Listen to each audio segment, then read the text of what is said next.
Hey guys, hey everyone, how's it going? Thanks for joining me on another Friday evening, Saturday morning live stream here, live from Japan. Sound funny. What's going on? How's everybody's week? Everybody winding down? Glad you guys came to hang out with me. Hello. Let's let the room populate here for a second and see what's going on.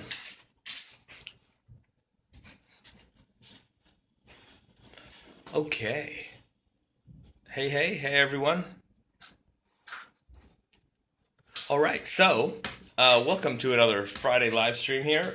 Bayzat here from Neca Famous Denim. And I don't know, what are we going to talk about today? We've got the Forever Blue Stretch Selvage. That just came out today with a successful launch, I'd have to say. I think a lot of people out there were looking for something just like the Forever Blue.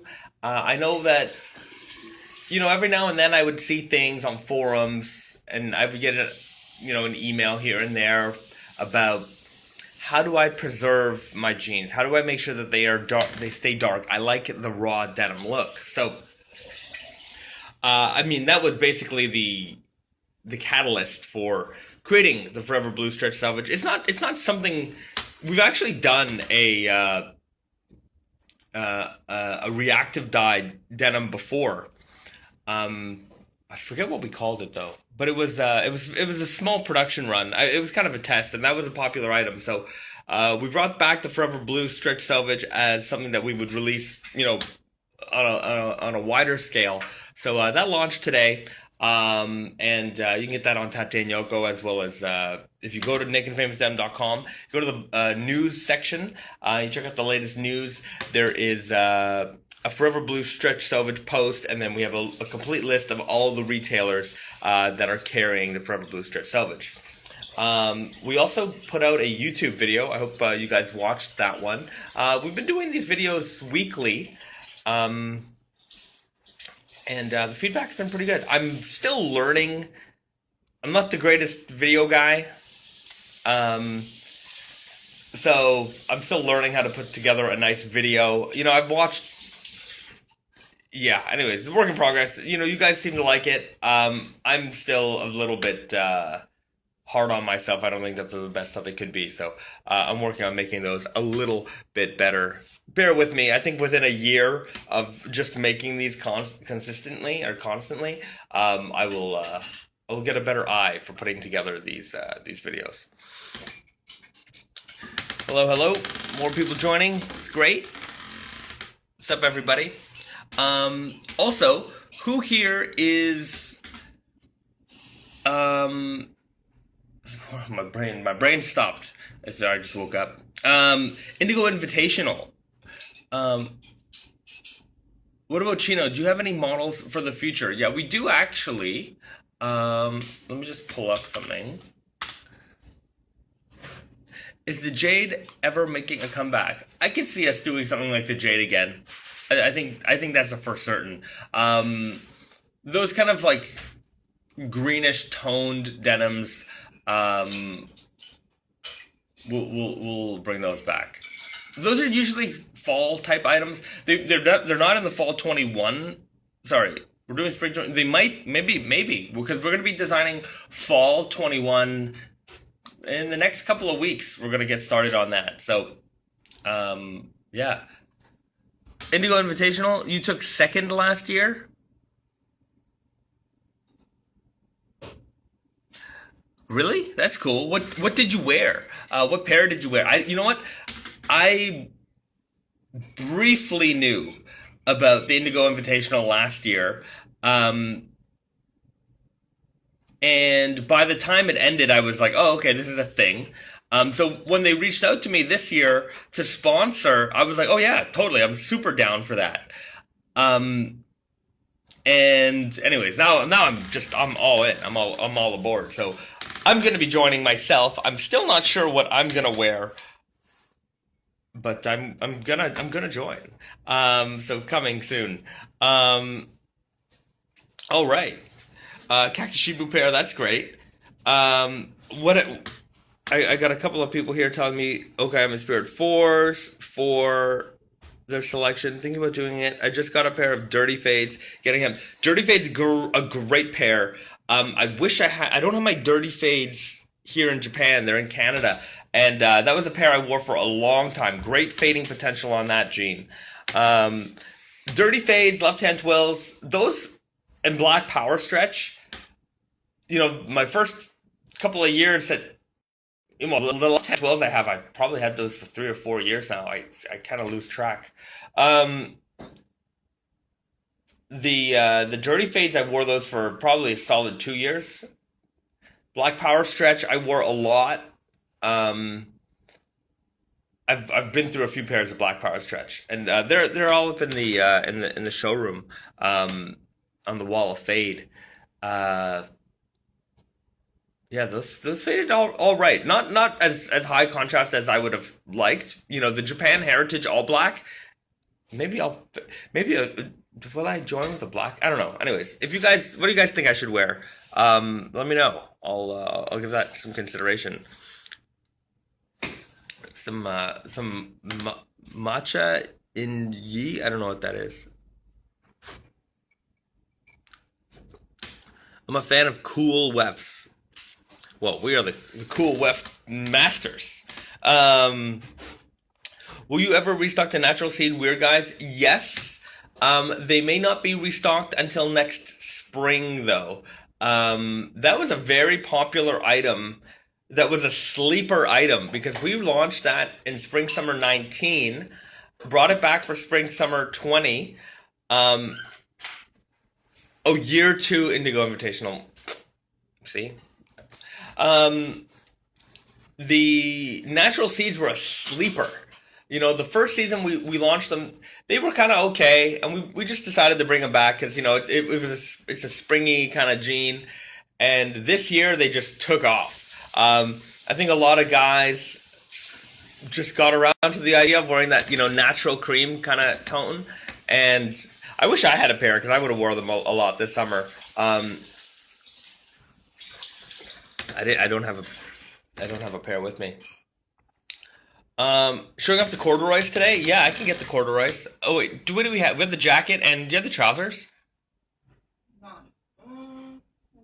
Okay, Reese is checking on that. I don't know. We have a bunch of samples here. I've lost track of what we have, what we don't have. We've got jeans from a bunch of seasons, and it's kind of taken over the place. Just a lot of piles of jeans everywhere. Okay. So yeah, regarding Indigo Invitational, the tees are out. Well, the tees are available for pre-order. We're setting those off to be printed in the next couple of days. So all the pre-orders, get them in, and then we're gonna make a little bit of extra just for, you know, people that might need to exchange, or some people might be late to the party and want to get in on the t-shirts. So we'll have a little bit available for in-stock availability, but if you want to be sure to get your t-shirt, make sure to pre-order it. Status on the Chenille's Dark Knight Returns jacket. It's in the works, so I'm just waiting for the approval on that. I'm gonna do Chenille's on the Batman jackets. So we're gonna have a Joker and we have the Batman one, and then I know I haven't shown you Rick and Morty yet, but we are planning a Pickle Rick jacket, and we'll do a Chenille's version of that as well. So you can have both. You can have it either way. I'm a big fan of the chenille. I have the Toxic Avenger chenille jacket. I love that jacket. And I think we have some Ghostbusters ones in stock that I really want to. I kind of want to take one. There's one left in the chain stitch embroidery jacket.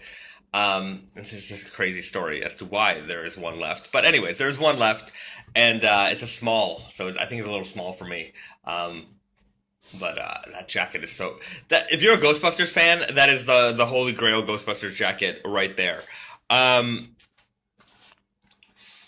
Bayzat, it's always refreshing seeing your face after a long work week. Well, I'm glad. I'm glad I could help you wind down. Love the Forever Blues. Gonna grab some excellent choice. The Forever Blues, it's one of those things where I thought we would get a little bit of like hate on, and the overall, like the overwhelming support for that style has been very promising. I mean, even though the comments that we get in the on the Instagram or on the YouTube, everyone's been very positive about that. So I really like that, because to me it shows that people aren't just kind of thinking in one direction, that like raw denim has to fade, it has to be this, it has to be that, So having a raw jean that doesn't fade, it's really the opposite of what kind of what we've been preaching, but at the same time, we don't preach that things are only done one way. What we really preach is that you wear your jeans your way, and and whatever happens to them is whatever happens to them. So that's really the fundamental, idea here. So if you want your jeans not to fade, now we've got an option for you. Why is there such a limited selection of the skinny guy fit? That's a good question. The reason why is because skinny guy and super guy are essentially the same fit. From the knee up, same top block.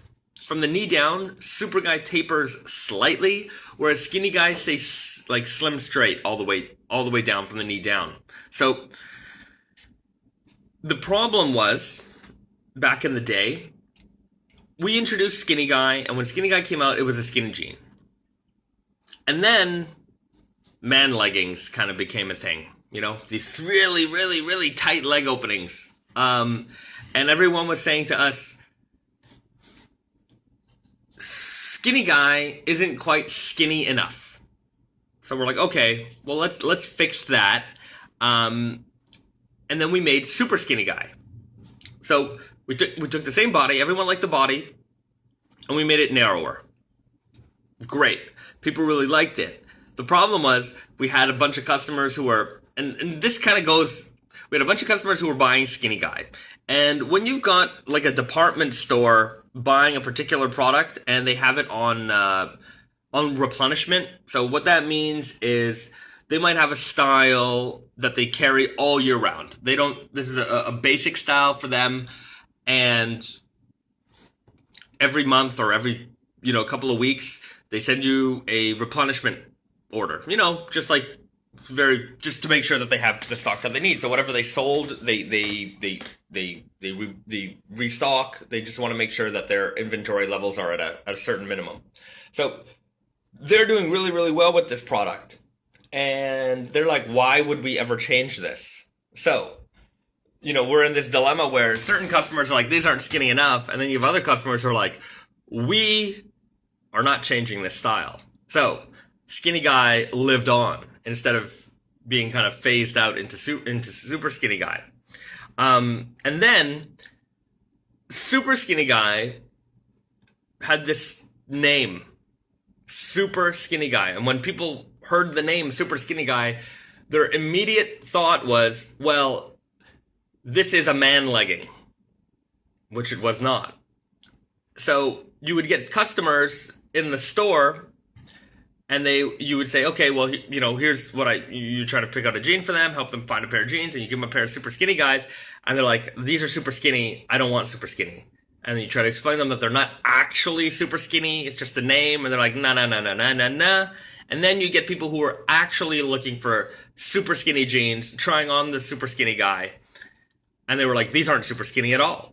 So we had the new problem of the name. So we decided to get rid of the skinny part of super skinny guy and just make it super guy. And super guy actually sounds more in line with all of our other fits. So weird guy, easy guy.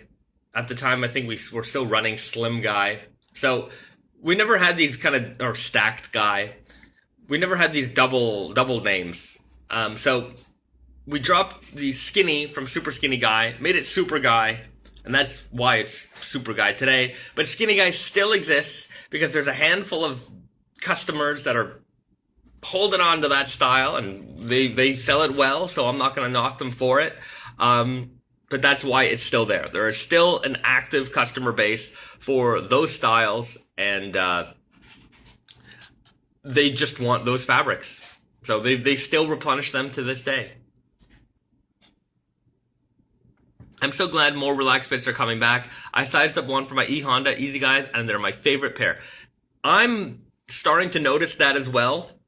You know, back in a couple of years ago, I introduced Strong Guy, and that was our kind of first, like, Easy Guy was great as a kind of a first step, but as an even more relaxed jean, I brought out Strong Guy, and I thought that Strong Guy would have a little bit more, fanfare behind it. It didn't. So it's kind of been hanging around. I'm seeing a little bit more interest now, and comments from people like you, that they're more and more interested in relaxed fits. So Strong Guy's hanging around for now. We'll see. I'm gonna introduce a couple of. I think there's I am making. I think it's Dirty Fade and Left Hand Twill. No. Anyways, I can't remember, but I did put a production in for 2 core fabrics in the Strong Guy, so we'll have a little bit of stock in some new options. There's a customer who wanted to introduce some Strong Guy fits, and they whenever we do something, there's a certain minimum for production. They couldn't meet the minimum for production just on their own, so we combined production with Tate and Yoko and them. So we're going to have a little bit of production, and we'll see how it goes. If it does well, this is something that we'll continue to pursue. If it doesn't, then, it doesn't. But I like putting this out to the community to decide. We can run these small tests here and there. I still have some Stacked Guy core options to do for you guys as well. After I wrap up the Indigo Invitational tees, I'm going to come up with those Stacked Guy pre-orders. So if you are a Stacked Guy fan, you're going to have some new options for you. And then I'm going to make the banner jackets available finally. So those are the new pre-orders that are coming. So watch out for that. That's going to be, I know a lot of people have been waiting for those banner jackets. But as we're wrapping up our spring-summer 21 booking season, so I've got a little bit more time to do these small projects right before we get into fall-winter 21 developments, and then it's like Thanksgiving, Black Friday, Christmas, all the holiday stuff that we've got to prepare for you guys. Let me tell you, Black Friday this year, we're coming swinging. We're coming swinging hard, so there's going to be a lot of good deals. And, that's the kind of thing, like, where my brain is in constant future mode, that when things are happening, like, when the immediate is happening, when new stuff is coming out, like the Forever Blue came out, and, making the video and just kind of going back, it's like, what? It's so many seasons ago in my head, and I'm just trying to remember all the details of stuff. So, it's a weird sensation to always be in different seasonal mindsets. One thing that, I would say that not being able to travel has done, for 10 years, there probably wasn't, a 4-week period where I was in one place at one time. So just constantly being in hotels and places, there would be times when I would wake up at home and not know where I was. I would just wake up and I'm just if you travel a lot, that's the weirdest feeling. And it's so weird to be in your own home and it take a second to realize where you are. And I haven't had that problem for a while, though. I think earlier this week, might have been last week. These days are all melting. I work from home, so I don't. I'm sure this must be a common feeling. Everybody working from home and not realizing the day or time. Yeah, I've lost pretty much that concept. But travel restrictions for visa holders in Japan are easing as to we will be able to leave and come back.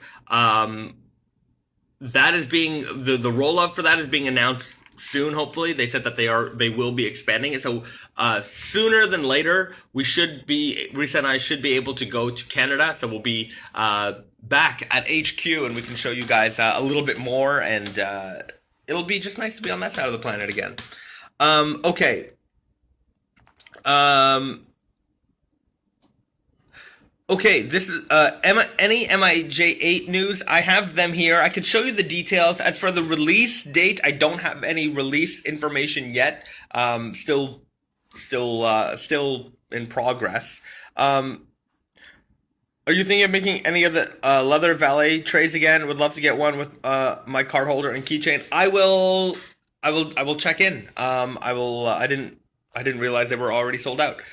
So I will check in, and I'm sure we can get those remade. Again, keep working hard. New York Star is dope. Thank you very much, and thanks for visiting. If you visited recently, it's New York City it's bouncing back. It's a little bit of a ghost town, but it is coming back. So your support in New York is definitely appreciated. This is an important time for a lot of different kinds of businesses, and everyone. I think I talk about this every week. Everybody needs your support. So if there's something that you like, share your love. That doesn't just mean spending your dollars. If this is a crazy time. This is not exactly a prosperous time for many. So support doesn't mean just spending, even just talking about it, telling a friend, that kind of stuff goes a long way. So I appreciate your support, and let's try to make sure that we all see our way through these things. Who can I talk about today to support brands that I've been keen on?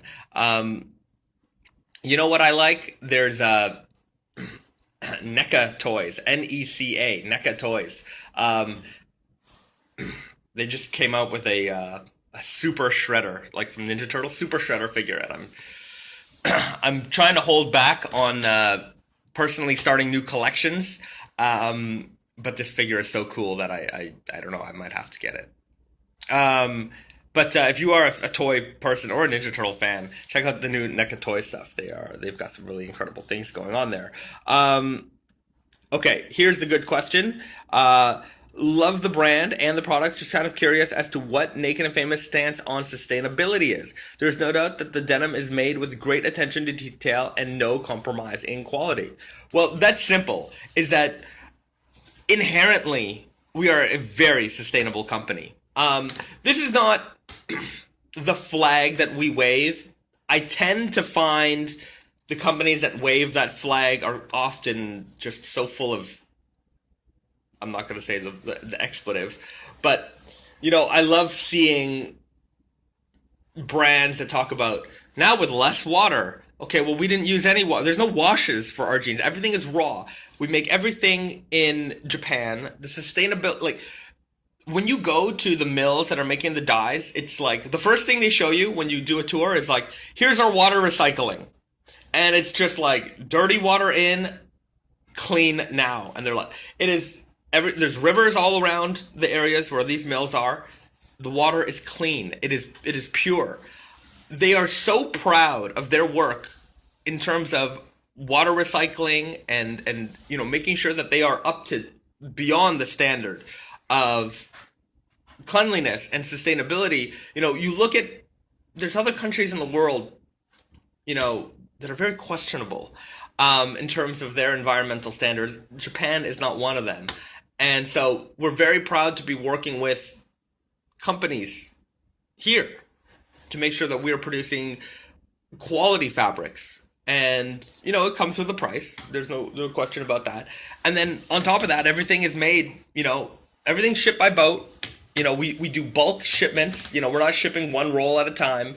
We consolidate all of our shipments every month, ship everything by boat to make sure that we're the most efficient when we're sending our fabrics. I mean, efficiency and sustainability sometimes go hand in hand. Sometimes they don't.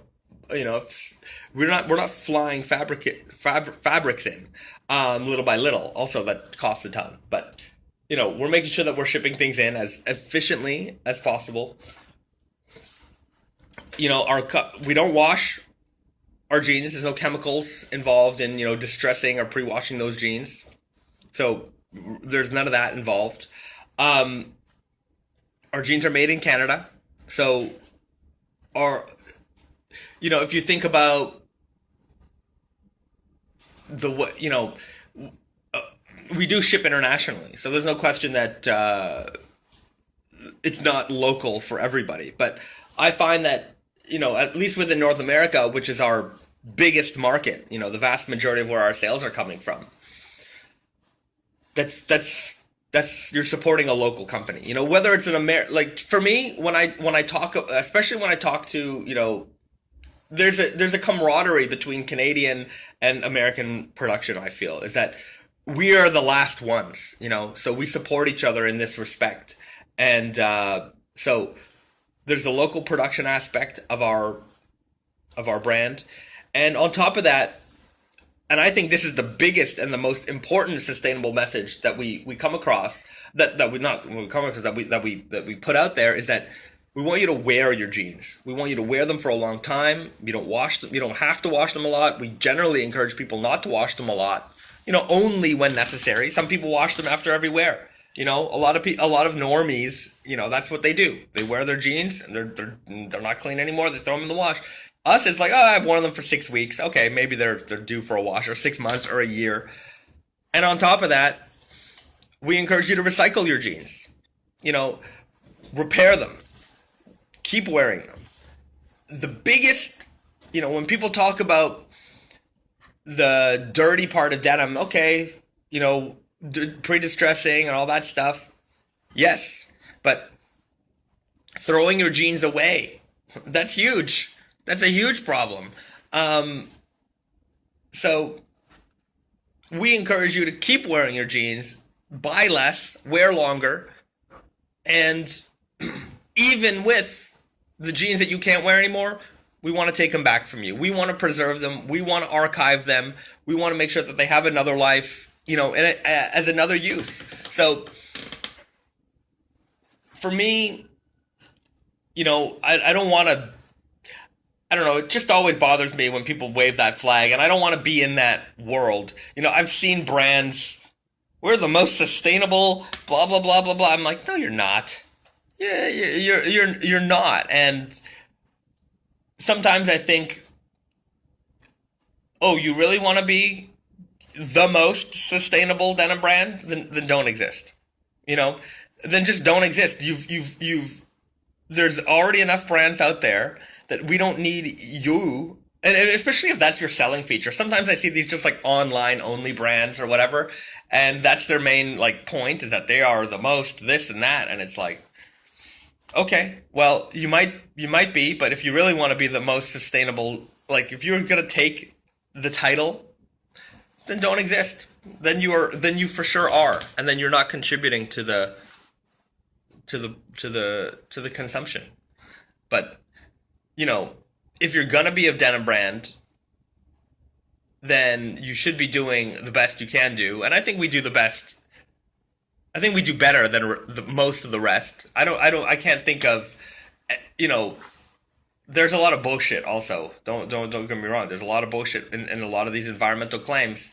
And I don't want to call those out, but I think you can read, a lot of people can read between the lines. Okay. Sorry, I went on a bit of a rant there. Counting down the days to the Elephant 9. They are coming very soon. So that's 2 weeks from now. Elephant 9 Wild Blue. Got a pair right here. We can go over the details in a moment. From the second movie? Oh, Ninja Turtles, yeah. Super Shredder from Teenage Mutant Ninja Turtles 2, The Secret of the Ooze, featuring Super Shredder, Vanilla Ice, and here's a trivia topic. trivia question for those Ninja Turtle fans out there and pro wrestling fans. This is going to cross over. Name the actor that played Super Shredder. You may. Anyways, whoever, let's see if anybody can name that person. You're amazing. Keep it up. Question: why is a 32 not a 32? Sorry if this was asked. This is a excellent question. Why is a 32 not a 32? Because where is your waist? So this might be a funny question, but where do you consider your waist to be? Is it your hip? Is it 2 inches above your hip? Is it an inch below your hip? So because of that, there is no universal sizing. And that goes for all garments. You know, when you talk about small, medium, large, there's no universal small, medium, or large. So when it comes to jeans and when it comes to trousers, jeans hit different people in different places. So because of that, it's hard to pinpoint exactly what size to put on that tag. Now, some people might say, well, it's easier to just put the circumference. Maybe, but we've established a standard kind of globally that a 32 tag size fits within this realm of sizing. And usually that's a 33 or a 34 circumference. And now, does vanity sizing play into that? Maybe a little bit. Does the fact that there is no universal, where does this jean fit on the body play into that? I think that's part of it too. So it's kind of a bunch of things that have compounded over time, which has made a 32 not a 32. If you really want to, if you want to think about it in this respect, the tag size, think of like jeans tag sizes as shirt sizing, small, medium, large, XL. They don't really mean anything. They're kind of a guideline. So it's a little confusing. I get it. I think it'll be even more confusing if we started tagging things by their actual size, because then people will just not get it. I've woken up so many people. They've said to me, hey, I always wear a size 34. Or they might tell me, hey, I have a 34-inch waist. And I'm like, no, you don't. And the unfortunate part is that you've now, if you wear a 34-inch jean, maybe you have a 35 or a 36-inch waist. And then you've kind of, what's the word I'm thinking of? I don't know. You've shattered their idea of their waist size. They're now 2 inches bigger. Imagine, you went all your life thinking you were this size and you were actually a little bit bigger. So, sometimes that happens, but that's why that happens. Just there is no universal sizing. So we all kind of play off of each other a little bit to make sure that there's some consistency within the industry. But even then, some brands are far more vanity sized than others. People say that there's a lot of that in women's clothing, and yes, there is. But there's also a lot of stretch in women's clothing. So, a 28 woman's jean that has a lot of stretch might fit a humongous amount of sizes. There's very little difference between, a 27, a 28, and a 29 in terms of sizing when there's just, when those jeans are basically jeggings. So it makes it difficult also for sizing in that respect. So there's a lot of things to consider. Have you ever talked about any of the denim details for the Batman collaboration that you can? I have. I can talk. You know what? I don't have. I'm not going to do it today. I've done it in the past. I don't remember exactly which videos I've done it in. But there was always a little bit of information in a bunch of previous videos. I will next week have all the Batman information lined up on my computer.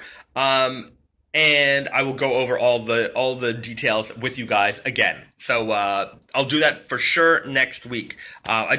They're not all the information's in one spot on my computer, and I don't want to make you guys wait while I put it all together. Not sure if you answered my question, but when you order online, can you ask the hem for the inseam? Can you ask to hem the inseam on my jeans? Absolutely, yeah. We offer complimentary hemming for jeans purchased at Tati and Yoko and at Neca and Famous Denim, New York City. Obviously, in New York, you could just they'll mark you right then and there, and they'll do the hem for you. For Tati and Yoko and the unbranded brand, in the comments section when you're checking out, just let us know what inseam you want, and we will do it for you. Absolutely amazing. Thank you. Thank you for taking the time to answer my question. It's my pleasure. Thoughts on a Godzilla collab? I'm a big fan of Godzilla. It could happen. We've actually met with Toho briefly once, Brandon and I. I think it's just a matter of us approaching them, and I think they are pretty much I think they'll do a collaboration with anybody. Yeah. So long as you fit the criteria that they want or they aren't currently doing a similar project, then I'm sure that they would be willing to do it. Hello from Mississauga. Hello from Mississauga, my hometown. Somebody got the question right. Super Shredder from Teenage Mutant Ninja Turtles 2, The Secret of the Ooze, was played by Kevin Nash, who was also Diesel in WWF days, but also went by his name, Kevin Nash, NWO founder, Big Sexy, played the Super Shredder. 32 is 32 after you wash it. It shrinks, right? Not always the case. If you end up doing a Godzilla collab, we need a Mothra, and it needs to be fuzzy. Yeah, what would we do for like a King Ghidorah? Three-legged jeans. That would be funny.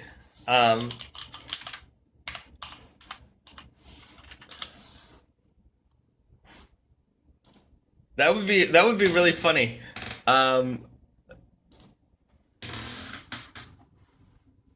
Three-legged King Ghidorah jeans. You know, okay, I'm gonna let you guys know because there's anyways. You guys know. I'll let you guys know my ideas because they're funny. There is a Mortal Kombat in the works. I want to make a 4-armed Goro denim jacket, just cause. No, you know what I mean. It's not for like nobody's gonna wear it, but maybe someone will wear it. But I have to make it. I have to make the Goro denim jacket. So maybe we would make three-legged jeans just for the fun of it. You know, it's a collector thing more than anything else. But yeah, I mean, if I told you guys before, like I fantasy write so many collaboration ideas. They're up in there. But yeah, I mean, I can see us one day doing Godzilla. Like I told you, I mean, if you want to check it out, you know, I have a buddy of mine in Taiwan who he's hooking me up with this great Godzilla incense diffuser. I'll share a picture of it when I get it, I'll show it to you guys. It's fantastic, and I'll link the company. It's anyways, coming up soon. But I'm a pretty big Godzilla fan. I mean, I've got my Godzilla Criterion set, and then just a bunch of Godzilla movies. I have this one. So this set is amazing. If you like Godzilla, now I got to show you this. I think I might have shown you this before, but this set is super cool. This is a Blu-ray set containing a bunch. It's the Showa era films, 1954, 1975, all the Godzilla movies. It's got this giant art book. You know, it a lot of great information here, and then a lot of great artwork. And there's unique artwork for each title. So this is really, really fantastic. Anyways, and then you get to the Blu-ray section, and then you have all the discs here. So this is a really, really fantastic set. If you're a Godzilla fan, it's actually a must-own. If you're a Godzilla fan, I would highly recommend that. And then the original Criterion set, this thing. So this is the first film. I actually have another great Godzilla DVD set. That's not. It's where my DVDs are, which is still all in a box. But this one's really cool. So yeah, now I'm doing another shout out for things that I like, and that is Criterion, and that is Godzilla, and there is this part is, check that out. That's pretty cool, right? So you've got the Blu-ray, and you've got this flip-up cover with the flip-up Godzilla. So that's a great little set here. Yeah, you got the little booklet. If you've never watched the original Godzilla, I would really recommend it. It's terrifying. I mean, it's a very, very good film. It's not, some of the movies down the line kind of, they go into like cheesy monster movie film, but the first film is genuinely terrifying. And then there's this, which is also a must-watch. This is Shin Godzilla. This is This is the newest, or rather, even the most modern Japanese Godzilla film, and it takes place in modern day Japan, like current time, and it's essentially how would government react if Godzilla were to show up? So there's a lot of like bureaucracy, which is kind of interesting, and it's a modern setting of what the heck would we do if a skyscraper-sized monster were to show up and start wreaking havoc across Japan. So yeah, and if you've ever been to Japan, you're gonna notice a lot of like famous places. So if you watch some of those old movies, obviously it's not the same. But watching it happen to the city that you're in, it's a little freaky. So, anyways, went on my Godzilla rant. I like Godzilla. I was one of those people that had their bubble burst. I'm not a size 30. I am not a size 30 anymore either. When I started at Naked and Famous, I was a size 28. I was wearing size 28 skinny guy.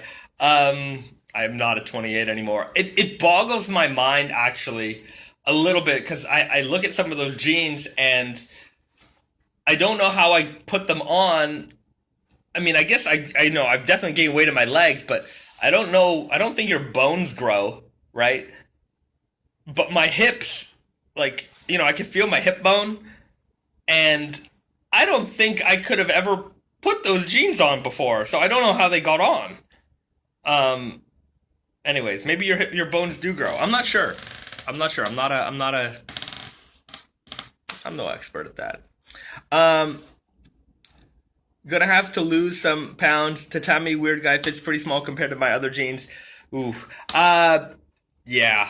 Check. I mean, if you haven't worn them, you can always exchange them. So that's something we can do for you. We've also made exchanges a lot easier on Tati and Yoko now, because you could just buy the return labels directly from us. It's $15, and it's tracked. We get it back really fast, and it's a much smoother return process than before.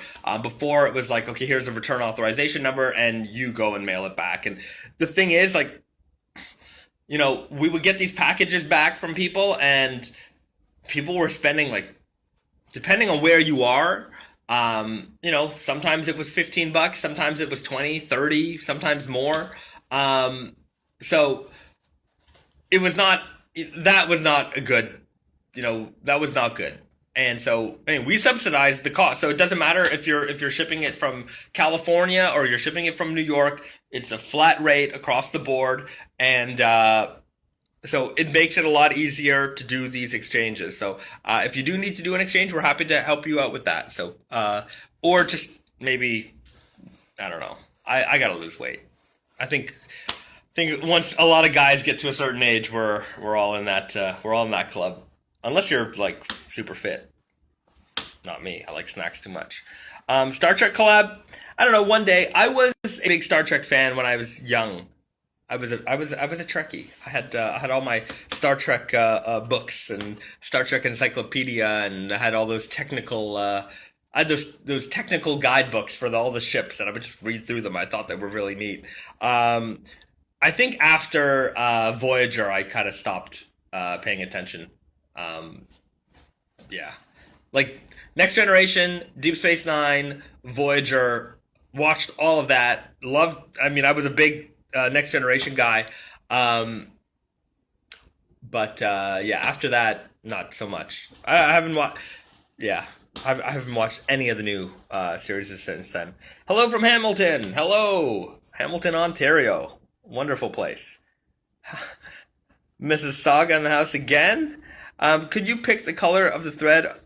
Could you pick the color of the thread on the hem at Tete Nyoko? I suppose you can, so long as we have it. Here's the problem. Here's the actual problem with doing that. When you say orange or brown or green, I have 30 kinds of oranges. I have 40 kinds of greens. Our thread wall is huge, and we've got a gajillion colors. So it's one of those problems where if you want yellow, well, here's all my yellows, and there's no way for me to take a picture and convey those color differences to you, because the camera is not going to accurately capture that color for you. So if you're okay with being kind of loose with that, then it's probably doable. But if you ask for odd colors, I might not have a neon pink, so I won't be able to do that. My recommendation, just stick to the thread color, unless you really want to be unique and have a red, hem. Sure. But if you do that request, say that bright red, that would probably be okay. But if you say something like, I need a crimson red, that's maybe not specific. I think we'll have a little bit of a problem being on the same page. Oh my God, Goro jacket! It must be made. It's gonna be made. Goro Boro jacket, that would be kind of funny. Any Mortal Kombat updates aside from Goro jacket?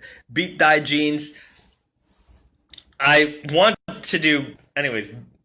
If I can get that Office collaboration, that I would. Oh my God, I really we're just going into fantasy world zone. I would love to do the Office, and I would love to do a Shoot Farms jean. I've not been. At one point, I was trying to find out who I had to contact for that, and I've reached out to some people.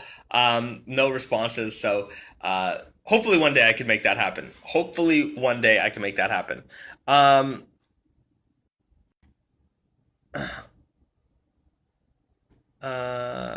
I'd wear Goro. All right. Well, some people would wear Goro. Okay. I want to show you guys some of the Risa. Could you maybe put on the corduroy outfit? So I've got some of the Monster Hunter collab. Can someone donate me a pair? Somebody reach out to this guy.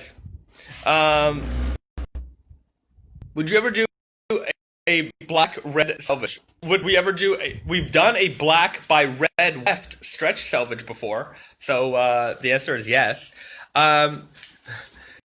Jeans made from Shoot Farms, 150-year-old handmade mattress nep. Oh man, it would definitely be Barry Beat related. It just has to be. It would be so funny, and like it would, yeah, very old-timey looking as well. Sumi ink color core with colored weft. Black with... We've already looked into doing a black colored core. Doesn't work. Yet.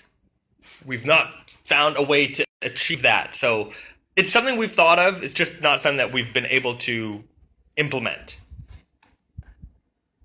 All right. So Risa's putting on the corduroy. So we've got... Next Friday, let's pull it up here on the good old release schedule. If you guys don't know, we have a release schedule on Tate and Yoko in the blog section. So if you're over on the internet, go to Tate and Yoko, click blog. It takes you to the blog, and scroll down a little bit, and you'll find a post called the Fall Winter 2020 Release Schedule. Click on that, and then we've got all the dates. So we're approaching. So that was today. Forever Blue Stretch Selvage. Oh, that's right. This is next week. Seersucker is the week after. Oh my goodness. Oh my. It's September 4th. Next week already. Well, look at that. I just learned something today. Anyways, here is Risa in the Seersucker corduroy jacket. So we've got, sorry, lighting is a little wonky here. What I really love about this corduroy is that it's wavy. So it's kind of hard to see here, but yeah, you can see that it is not a flat corduroy. It is a seersucker corduroy. So it goes like wavy like this, and it has, its normal corduroy ripples. So it goes up and down. So there's a lot of like character in this fabric itself. It might be easier to notice if you see it in person, but this is the seersucker corduroy jacket. It is unisex, so it comes in both men's and ladies. And then for the ladies, we've got the ridge pant, which is the matching pant for them. It's this pleated kind of wide leg trouser. The trousers are, they're pretty unisex as well. I could see guys wearing it. They're pretty oversized too, so we don't make, I think we're going to make only up to 32, but they're big 32. This is 27. Yeah, and you've got tons of room in there. You can probably wear it. Okay, so, I guess the reality is like everything is really unisex, so long as you can fit into it. It's a little short too. Yeah. So if you're a tall man, you might not wear. Right. So if you get into it, like even the wide, like the trousers that we make for ladies, like we sell those to some customers as men's. So there's no rules. There's no rules. It's the new millennium.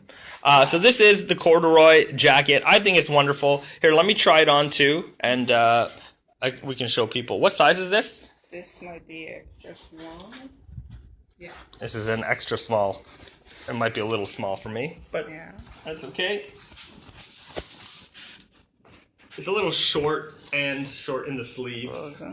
Huh? So that's it there. Sorry, a little small on me, but it is a cool jacket.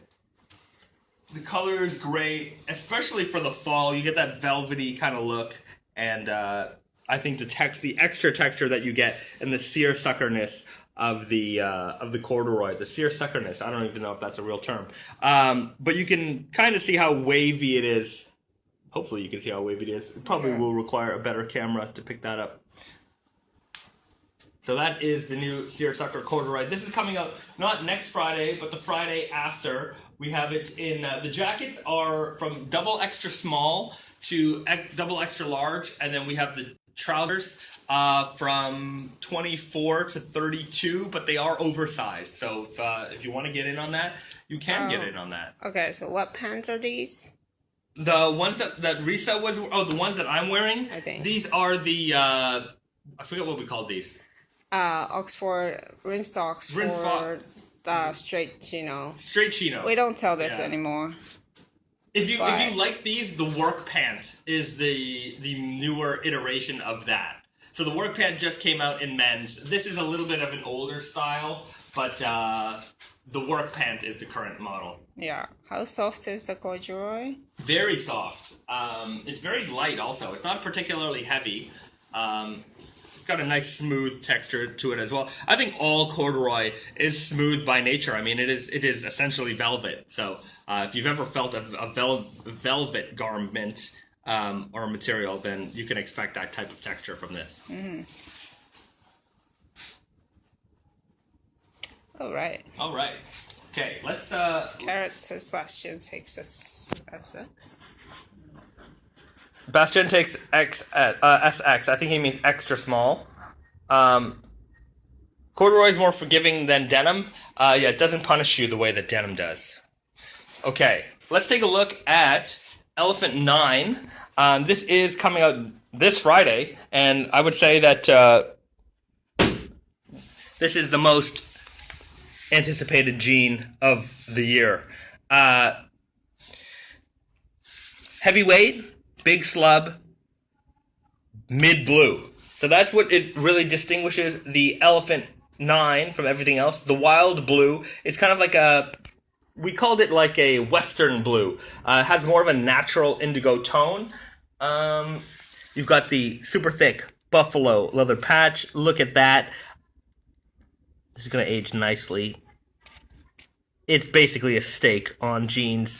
And then you've got that slubby texture here. So this is the Elephant 5 construction. So anybody who remembers that jean, that was the first slubby elephant denim. And then you've got, take a look at the inside. You can see the loose weave, big slub yarn. So very irregular on the inside. The silver hardware. Also, I'm very close to getting a new phone, so bear with me. Probably be within the next 2 months. Is that on the side of Greencast? Maybe it looks like that, but it's not very green. It's very much a blue toned denim, and then you've got that thick selvage ID here as well. So I'm going to be doing the video for these on Monday. I'm going to, I'll shoot the video on Monday. It should be up by Monday night, and then you'll have a better video quality than what you're seeing here on my cell phone. So that's the Elephant 9 Wild Blue coming out next Friday already, September the 4th. I have just lost all concept of time. I'm sure, like I said, a lot of you people are in the same boat as me. The other anticipated release is the MIJ 7, the Yahan. So basically, the darkest indigo you'll ever find. So this here looks black, fades blue. That's what makes these jeans so special. Check out that leather patch. Sheepskin leather patch. For production, these are going to be contrast stitch. No, it will be black thread. Black thread. So instead of the navy thread, it will be black. A lot of people have been waiting for these. Oh, do you have the handmade MIJ in? I have MIJ 8 here as well. So these aren't handmade, they're hand dyed. So the weaving is obviously done by machine, but the dyeing is done completely by hand. So that's the MIJ 8. I'm still waiting on the release date for this. The factory is still working on these. These are scheduled for September 27th, I think, 25th or 27th. Check the release schedule. On the MIJ series, you're going to notice you've got those raised belt loops, so you got a little bit more texture in there to fade. You've got the hidden rivets on the inside that you do not see on the outside, so that's a little fun hidden detail. Selvage fly. So this is a great detail on the inside here. A little bit of extra selvage for you. You've got the iron buttons. The black ones are iron capped. If you ever see this one has the black one on it, but the silver ones are 100% iron. So with the black, they can't do it iron all the way, but the cap on top is made of iron, so that will rust. You have the pure copper rivets. So these are going to fade and oxidize as well. So just like your jeans, the hardware on the MIJ series also fades. So a full fading pair of jeans. You've got the Peekaboo Selvage ID, so that little hint of Selvage ID that's showing up over there. And when you look on the inside, you've got the Selvage ID also. So you've got the hidden Selvage ID coin pocket. That isn't so hidden because there's a little bit of a peekaboo. So peekaboo, Selvage coin pocket, Selvage fly. You've got this incredibly beautiful textured denim. Looks black, fades blue. That's just a really, really cool, for Indigo Invitational, I know there's a lot of people waiting for this one. This one is going to create a very, very unique fade over time. And yeah, on the MIJ series, you do have the Canadian maple leaf on the back. You'll notice something also on the buttons. There is a maple leaf on the inside. This button is a little upside down, but you can see that there's a little Japanese maple leaf on the inside of the MIJ buttons, and then you've got Naked and Famous Denim written. Naked and Famous on the buttons, and then she's saying the same thing on the speech bubble on the MIJ logo patch, and then got the Selvage ID here as well. So very narrow Selvage ID here. And then the MIJ8s, the natural indigo hand-dyed, these will be very, very limited. I'm talking Tate Yoko is it's like basically one size, one unit per size. They're not gonna last long. They're $880, so they're expensive. But there won't be very many. New York also very, very limited in terms of sizing. I think even in some cases they won't have some sizes. So I will put up a list of retailers that are going to have these. And my suggestion is to contact them to see if they'll hold a pair for you. That's probably the best way to ensure that you're going to get a pair.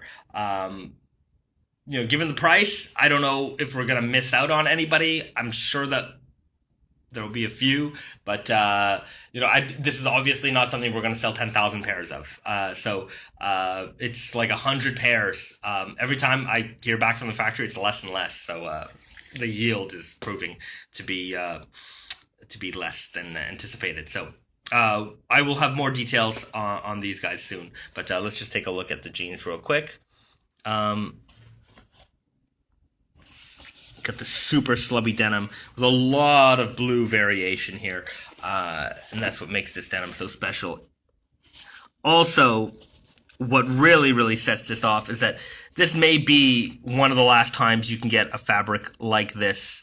Can we pre-order MIJ8? It is not going to be a pre-order. It's going to be a general release, so you just have to be on the website when it comes out.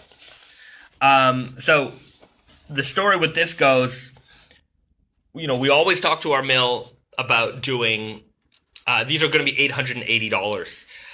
We always talk about doing hand-dyed stuff with our mill. And it's always very difficult, and it's always very limited in terms of availability, because there's only so much you can make. So they contacted us and they said, hey, we're doing a batch, but this might actually be the last batch. After this, the guy is planning on retiring, and he doesn't have in Japan, oftentimes it's like the son or like a family member that carries it on. That's not the case in this situation. So like they're pretty confident that this is over. He might just do it a little bit here and there, but it's like, if you want it, this is going to be the last time. So we're like, okay, we got to get this fabric. We got to order it. So we did. And this is what we can make. So I'm not sure that we're going to be able to do something like this again. And it's going to be, obviously, it's a very beautiful jean. We wanted to go all out, make this in Japan. The last time we did a hand-dyed denim, I think they were around the same price point, and that we did that and made in Canada. So this is made in Japan. It's going to come in a beautiful box, a nice presentation, and this will be a very, very rare jean. I mean, you know, around 100 pairs for the whole world, and it's very rare when any brand does a fabric like this. So you're going to be one of very few people in history ever to have a pair of jeans made this way. Any thoughts on doing unconventional cut, like big, wide, pleated workwear style jeans? The MIJ8s will be available in super weird and easy guy. So there's going to be around 30-ish pairs total in each fit. As for unconventional cuts, we're always down. I think that doing anything kind of unconventional or experimental is something that I'm going to reserve for like a pre-order type of thing. So if I do something like that, we'll see how much interest we can gather by talking about it here, you know, making a video, showing it off, and then collecting those orders. And if there's enough demand for something like that, then we can push it out, you know, because we have kind of the evidence to back it up. You know, with full-scale production, it's not something that, you know, we don't want to make 100 of something. Generally, we don't. You know, that's not. It's not the most efficient way to do things. When we make stuff, you know, there's certain minimums that we have to meet in order to kind of get the maximum efficiency out of everything. So that way we can deliver the best price. You know, if we're making one-offs or like 10 of something, it's not going to be. There's going to be no value to you as the consumer buying it from us than it would be to buy it from a brand that maybe makes that normally. So if we do it on a pre-order thing, at the very least, it's an experiment. You know, I'm not looking to, this is not going to make us rich or anything like that. So if I can get, the data is probably worth more to me than, you know, what we're going to make on a small kind of test thing. So if we can see that there's demand, then we can grow it. But, you know, that's why we have these chats with you guys, because you guys tell me what you want. You know, as much as I have my, you know, my job is to keep my ear to the ground and, you know, see what's going on in the world and see what I can do in terms of predicting what's going on down the line. Freddie, is that you? I wish I had the voice of Freddie. Oh, Freddie. We miss you, Freddie. Freddie Mercury, for those who may not know. Anybody watch Bohemian Rhapsody? Good movie. I enjoyed it. The music was fantastic. I think I have a copy of it. It's here somewhere. I'm looking for it. There it is. Bohemian Rhapsody. Yeah. Good. Anyways, 4K. It's beautiful. Great film. Great music. Gotta love Queen. Just ordered the Street Fighter 2s today. Great choice. Jeans over rent. I think you should pay your rent. But I'm glad. I'm happy for your enthusiasm. I think this might be one of those live streams that Instagram doesn't kick me off of. So we can have one continuous live stream today. Is the 40-ounce denim happening, or was that a joke I just didn't get? Oh, it's happening. So not only is it happening, we're going to be doing. So the first pair, 40 ounces, those are going to Garrett at Tatsuya Yoko. He's the wizard of 32-ounce denim, and he's entering the Indigo Invitational with the 40-ounce. So after that, we will start doing pre-orders. So this is going to be because there is no production line for the 40-ounce denim. In fact, we have one machine that we invested in to sew the entire monster. It's a single needle machine that is the size of me, and it can sew through anything. It is the most powerful sewing machine ever, and we're going to use it to make the heaviest jeans ever created. So that's coming. He's got to change his name to the Wizard of 40 Ounce. You know, I think I mentioned that to him. I think somebody took that name. So, anyways, that's the way Instagram goes. Speaking of jeans,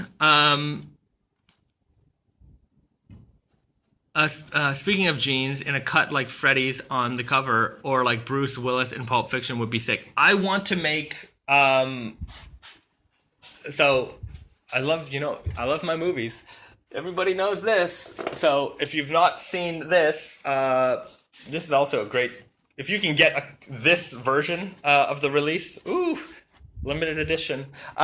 This is the boot cut kind of jean that I'm going for, the one that Brad Pitt wears in this film. So if you've not watched Once Upon a Time in Hollywood, it is currently one of my like denim inspirations. Just the outfits in this movie are fantastic. The wardrobing is incredible. So if you've not watched this, go out and watch it. You have to watch it. Just a fun film all the way through. And if you can get a copy of this release, I would recommend it. It comes with a little copy of Mad Magazine, a poster for Brad Pitt's one of the movies Leonardo DiCaprio as Rick Dalton. So it comes with like a little fake movie poster,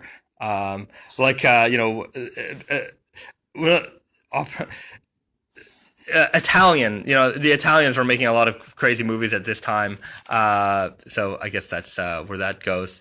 Italian horror from that era was also a lot of fun. And then what do we got here? It opens up. You've got the discs, and then you've got a record. So this comes with a real, a real Rick Dalton record, which I think is really cool. I need to get a record player. I don't have one, but it does come with this really, really neat record. So, if you're a big fan of the movie, this is the version to get. Back to denim. Okay. I don't remember Bruce Willis pants in Pulp Fiction. I only remember the watch and the suede jacket. Yeah, I mean, I'm just thinking back on it. It is definitely, a more. I don't remember it being necessarily a boot cut. I remember a stone blue jean, but anyways, the jeans from a movie that are in my mind and have been in my mind since the movie came out are the jeans Brad Pitt wears in this. So that's the one. Okay. Oh yeah, the Hollywood guy would be cool for sure. The wardrobe in that movie rules. The wardrobe in this movie does rule. It's just wonderful, fantastic. I can't say enough about it.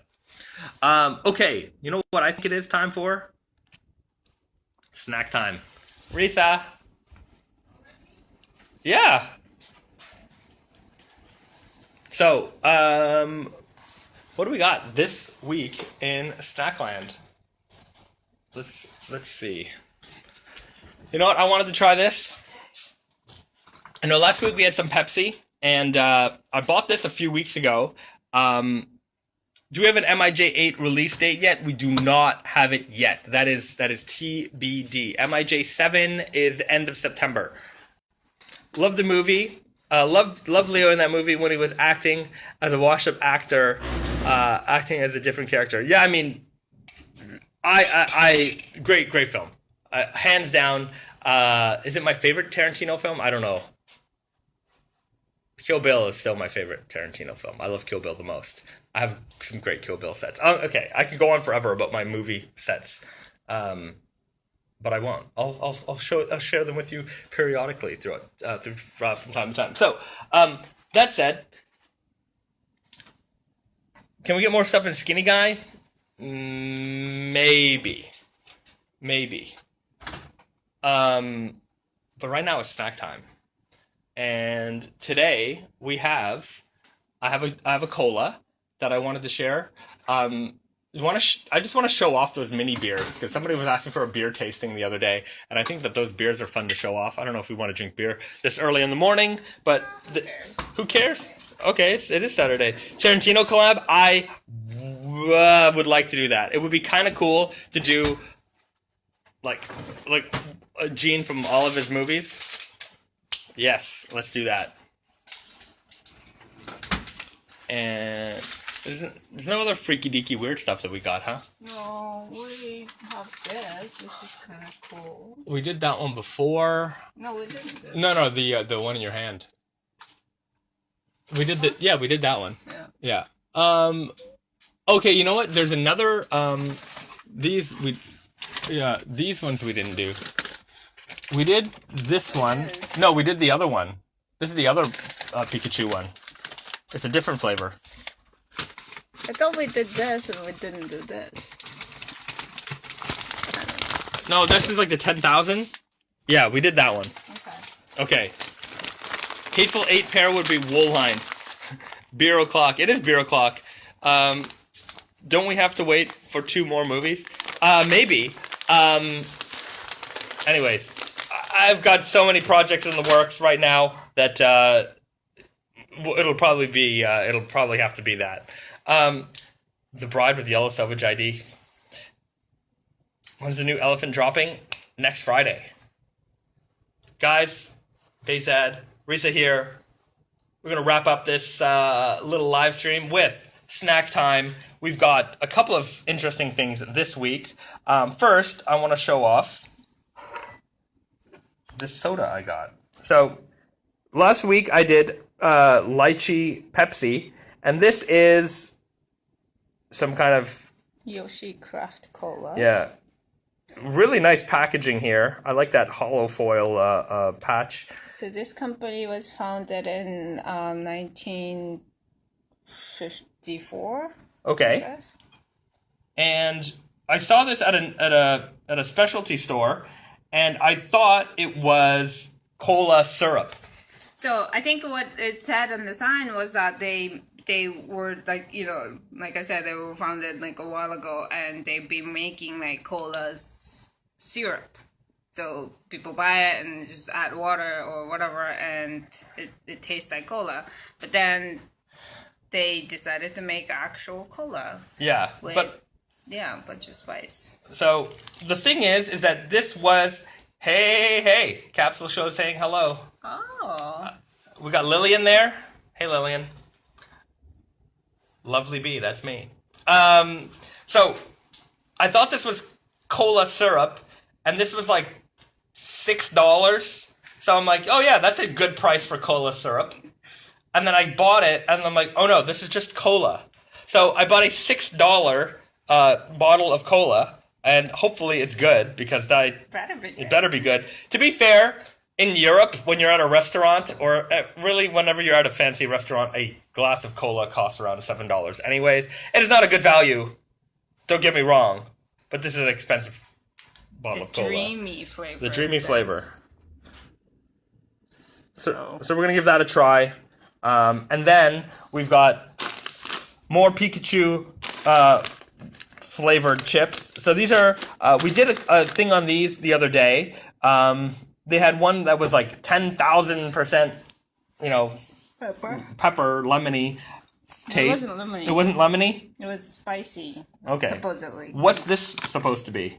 Denko Sekka Lemon. It's like I don't know, is that Pikachu's thing? Like the lightning power lemon. Okay. So it's... So that guy... Okay, anyways. It's like a potato snack. We'll try that out. And then we've got a new Kit Kat citrus mint.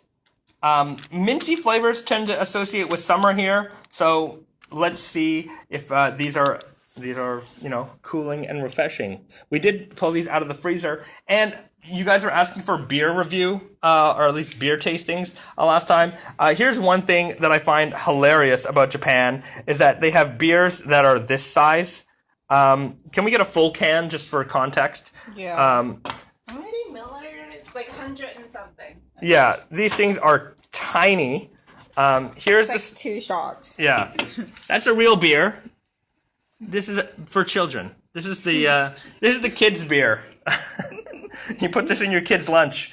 Send them to school. Can you please do an ice cream review? We will. You know what, Lillian? Next week we will do some ice cream reviews. So we've got a couple of different things here. Let's start out with the cola. Let's give that a nice little pour. Okay. Oh, it's light colored. Okay, this does not look like cola at all. Looks like beer. It looks like beer. No, okay. not really. I don't... It's got like it's not clear. You know? It's, what do you call it? It has like a spice smell. Yeah, it smells like cola. It smells like a cola.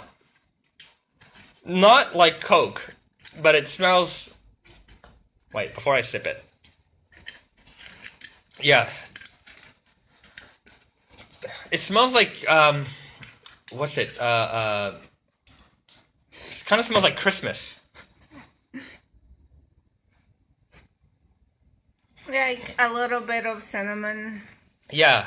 Maybe that's why So it smells yeah, like Christmas. like it smells like a Starbucks kind of Christmas drink. Okay. What's the alcohol content in those mini beers? It's normal. 5%. 5%? Yeah.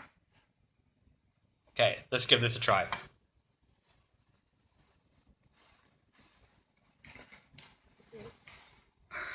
It's kind of sour. Oh. I kind of like it. Yeah, it's not like I always have that weird taste because I'm expecting It's like very spicy. It's like not spicy, but it's very spiced tasting. Like it's not a ginger ale. I don't know what spices are in here. It does taste expensive, to be fair. It does taste expensive. Tastes like, you know. It tastes like something you have at a cocktail bar. Yeah.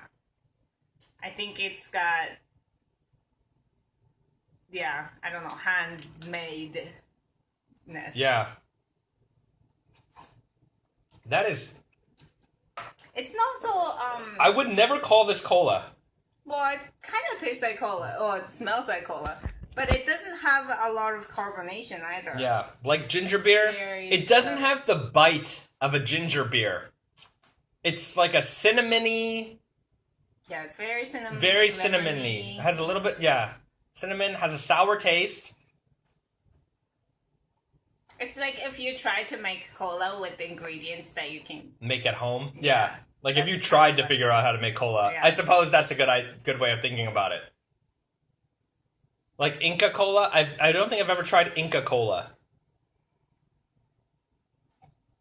But it doesn't taste like... It doesn't have the, like... It has a bite, but the bite is that cinnamony, kind of spicy taste. Whereas Coke's bite has like a harsh carbonation. I like the taste of Coke, don't get me wrong. Yeah, if it's more carbonated, I would think that it would taste more like cola. It's just a lack of carbonation. Maybe, and the spiciness. Coke does not taste this spicy. That's true. Even the aftertaste, it's a little... This is a like if this was a Christmas... Like, if I mean, it's a good drink. Yeah, it's a good drink. I like it. I like it. Yeah, like if it was a holiday, I could feel like... Because I don't drink alcohol, and for those who don't drink alcohol... This is such a great adult like beverage. I don't think children would like this at all. No. Yeah. So in ingredients it says cola syrup. Parentheses it says lemon, lime, sugar, cinnamon, cola nut. Yeah. And other spices. Okay, so we kind of nailed it with like the cinnamon and lemon. Yeah. Okay, the taste buds. I'm pointing at my head. The taste buds are working. Okay, next, let us try these Kit Kats. Pull that out. So we put these in the freezer so that they would be nice and crisp. And in Japan, they have a Kit Kat kind of store where you can buy like really, really high-end fancy Kit Kats. And you can also, I think they have a place where you can even make a Kit Kat. Yeah. So this is a season special edition.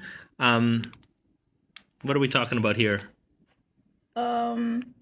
It's a white chocolate base with mint flavor. Okay. And I don't know. It's like a Fiantine style. I don't know what that is. All right.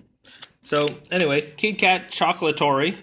You can find these usually in like fancy department stores. There's always like a little Kit Kat booth or something like that. And yes, these videos are every Friday, and a snack review is what we end off with. So let's open this guy up. So this bag contains like a bunch of like, you know, little packs. Oh, it smells like mint already. Okay. So check that out. Okay. Okay. Let's hold on. A little bite here.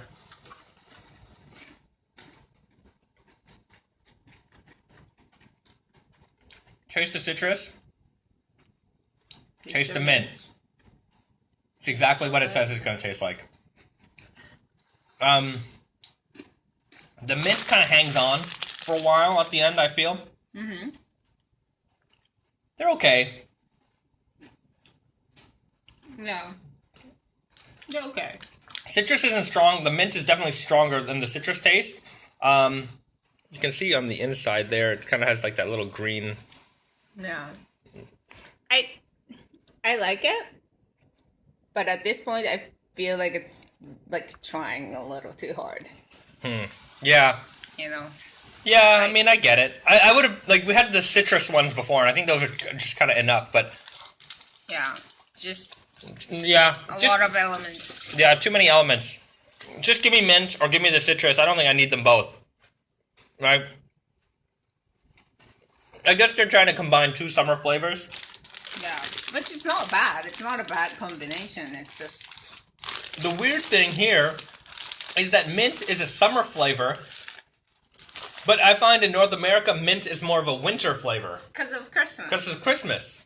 Mint is summer flavor here because you want to, like, mint refreshes you. It gives you, like, you know, like cool feeling. Yeah, I totally get that. And we just don't, I guess, have that mentality about mint in North America. It definitely is a refreshing taste, but I think because of candy canes and all that stuff, it is very much Christmas flavor. I'm looking forward to Christmas. I miss Christmas. Okay, let's have one more. I love how you're tasting Kit Kats like you're reviewing wine or bourbon. It's true. It's true. You know, you gotta enjoy all the things in life. Mint julep is a summer drink. That is true. Mint julep is a summer drink. Yeah. Okay, let's do... is there matcha in it? There's no matcha in this Kit Kat. I think orange chocolate is more Christmas because of the Terry's chocolate oranges. I agree. I like those Terry's chocolate oranges. Is it the one that looks like orange? Yeah. Some people hate those. I do not. I enjoy those. Okay, let's try these guys out. Mojito's also a lot of mint. That's true. That's true. We're all growing mint in our company. Yeah. And please answer my question. Capsule, what's your question? What are your favorite all-time Kit Kat flavors? I don't know. I can't think of that right now. I like original is good.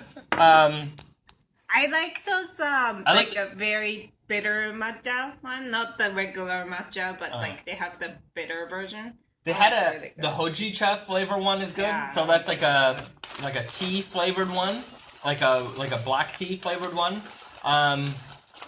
And they had a cookies and cream one. I like cookies and cream anything. Cookies and cream anything usually is good. So anyways, we've got the Pikachu potato snack thing. I don't know what the flavor is supposed to be, but it looks lemon. Like... Oh, lemon. Okay. Did I not say that? Sorry. I don't know. Maybe you did. Maybe I wasn't paying attention. These potato sticks, kind of like hickory sticks, if you've ever had those. I don't. Those are a Canadian thing. I don't know if they're in America or not, but yeah. These are pretty good. So yeah, shoestrings. So let's give these a try. Get a good grip here.